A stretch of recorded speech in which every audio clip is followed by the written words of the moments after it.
Hello guys, तो मैं इस वीडियो में बताऊँ क्लास 10th मैथमेटिक्स चैप्टर 9 प्रश्नावली 9.1 का दूसरा क्वेश्चन। तो दूसरा क्वेश्चन क्या दिया है, आंधी आने से एक पेड़ टूट जाता है।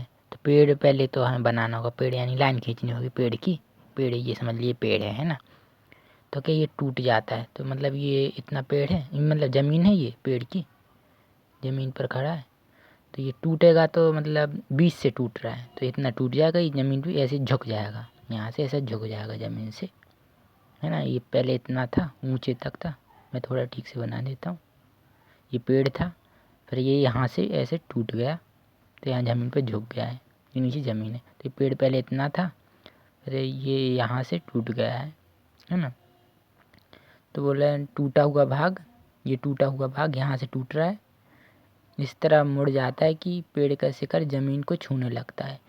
जो पेड़ का ये ऊपर का शिखर था, ये नीचे झुक गया, तो मतलब टूट कर तो 30 डिग्री का कोण बना रहा है। शिखर जो है ये 30 डिग्री का कोण बना रहा है। शिखर ये यहाँ पर टच हो रहा है। तो पेड़ का पाद बिंदु यानी ये जो पेड़ जहाँ से खड़ा है, तो ये पाद बिंदु इसका की दूरी जहाँ पेड़ का शिखर ज़मीन को छूता है। ये पेड़ का शिखर यहाँ से टूट गया, तो यहाँ पर छू रहा है, तो यहाँ से यहाँ तक की दूरी हमें दी हुई है। कितनी दी है, ज़मीन को छूता है ये 8 मीटर है, तो 8 मीटर ये इतनी दूरी दी है, यानी पेड़ का पाद बिंदु और ज़मीन का शिखर। तो हमें पेड़ की ऊंचाई ज्ञात करनी है, यानी ये पूरी लंबाई यहाँ से ये पूरी ज्ञात करनी है, ये पूरी लंबाई ज्ञात करनी है यहाँ से यहाँ तक की। तो ये जो पहले तो मैं इसको डैश कर दूंगा, तो ये जो ऊपर की लंबाई और जो पेड़ टूटा है वहाँ वो बराबर होगी, है ना। तो सबसे पहले तो हमें देख लेंगे हमें कौन कौन सी चीज़ दी है और कौन कौन सी निकालनी है। तो पहले तो हम लिख लेंगे, पहले तो नाम दे दो। ए, ये बिंदु ए है, बी सी डी। अब लिख दो क्या क्या दिया है हमें सी डी दिया हुआ है, तो सी डी लिख लेंगे। सी डी बराबर 8 मीटर, है ना। और हमें दो चीज़ों की ज़रूरत पड़ती। पहले तो क्या निकालना क्या था, ए और सी निकालना है ना, पेड़ की ऊंचाई यानी ए और सी। हमें दो चीज़ें चाहिए पड़ेंगी। पहले तो एक चीज़ तो जो दी है, एक चीज़ तो निकालनी है, तो हम दोनों के कोई एक चीज़ निकाल लेते हैं। तो हम ये इस चीज़ की लंबाई निकाल लेते, बी और सी की लंबाई निकाल लेते, यानी लंब की लंबाई निकाल लेते। और ये हमें आधार दिया है और लंब निकाल ले, तो एल और ए दिया है। एल और ए किस में मिल रहे हैं देखेंगे, एल और ए। तो देखिए पहले वाले में ये ए नहीं मिल रहा है, इसमें एल नहीं मिल रहा है, इसमें एल और ए दोनों मिल रहा है। तो इसमें देखिए एल मिल रहा है, ए नहीं मिल रहा है ना। तो इसमें ए मिल रहा, एल नहीं मिल रहा। इसमें एल मिल रहा है, ए मिल रहा है, दोनों मिल रहा है। तो ये तीसरे वाले में क्या लगता है, टेन थीटा। इसमें पहले वाले में साइन, दूसरे वाले में कोस, तीसरे वाले में टेन। तो टेन थीटा का फार्मूला लग जाएगा। तो टेन थीटा बराबर लंब बटे एल का मतलब लंब और ए का मतलब आधार। अब हम लंब का मान रख देंगे। लंब का मान क्या है हमारा, कुछ नहीं दिया हमें, बी और सी दिया है, बी और सी लिखें। पहले तो इसको हटा दीजिए, मैंने ऐसे लिखा था। पहले तो ये थीटा का मान लिख लेते। थीटा जो कोण दिया है ना हमें, वही थीटा होता है हमारा। तो थीटा में 30 डिग्री, तो थीटा का मान हम 30 डिग्री लिख लेंगे ये। तो 30 डिग्री होगा। लंब क्या दिया हमें, कुछ नहीं दिया, मतलब बी सी पहले तो नाम लिखना पड़ता है, बी सी लिख लो। आधार हमारा क्या है, जो लाइन का नाम है सी डी, तो सी डी लिख लिया। अब हमें मान रखना है ये 30 डिग्री का मान ये ऊपर शो हो रहा होगा, ये आपका 1/√3 है। ये आपको सारणी याद होनी चाहिए, है ना। क्वेश्चन 1 नंबर का क्वेश्चन जरूर आता है पेपर में। तो मैंने ये मान रख दिया 30 डिग्री का। बी सी का मान देखेंगे, बी सी का मान दिया है क्या, नहीं, बी सी का मान तो हम निकालने के लिए कर रहे हैं ना, तो बी सी का भी निकालना है। तो बी सी की जो सी डी का मान दिया है 8 मीटर, तो 8 लिख देंगे। अब हमें त्रियक गुणा करना है, तो पहले किसका गुणा करेंगे, जो ए बी सी डी जो संख्याएं दिख रही हैं ना, ए बी सी डी, उसका पहले करेंगे।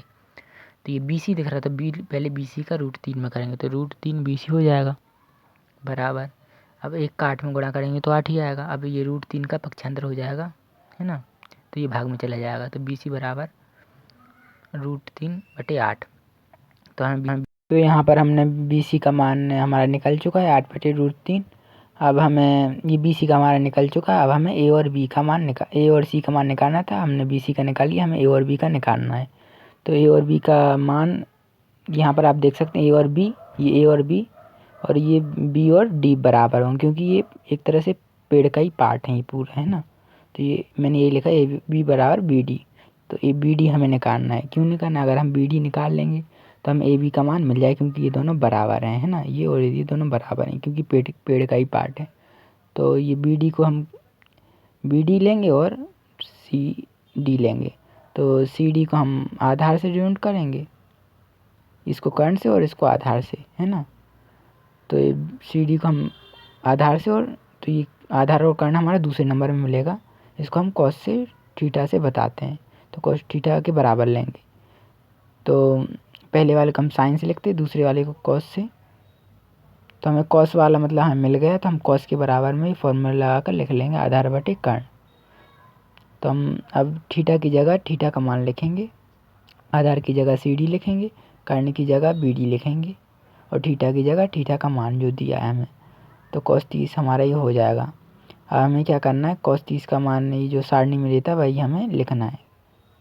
cos 30 का मान जो मैंने शुरू में सारणी बताई थी, और सी डी का मान जो दिया है वही हमें लिखना है 8, और बी डी का मान हमें निकालना है, इसलिए हम बी डी की जगह बी डी लिखेंगे। अब हमें जो ए बी सी डी की नंबर दिख रहा है ये बी डी, इसका पहले गुणा करो। तो बी डी का √3 में तो √3 बी डी हो जाएगा, बराबर का बराबर। फिर 8 का 2 में तो 8 दूनी 16। अब हम ये √3 को बटे में ले आएंगे, दूसरे पक्षांतर कर देंगे। तो अब हमें ए और बी बराबर है बी डी के, है ना, क्योंकि पेड़ का ही तरह से पार्ट है। तो हमें ए बी का ही मान मिल जाए क्योंकि दोनों बराबर हैं इसलिए। तो हमें ए बी और बी सी का मान मिल चुका है। तो हमें ए बी और बी सी का मान मिल चुका है, दोनों का हम ऐड कर देंगे तो हमारा 24/3 √3 आएगा। ये हमारा ए सी का मान है, तो यही हमारा आंसर हो जाएगा।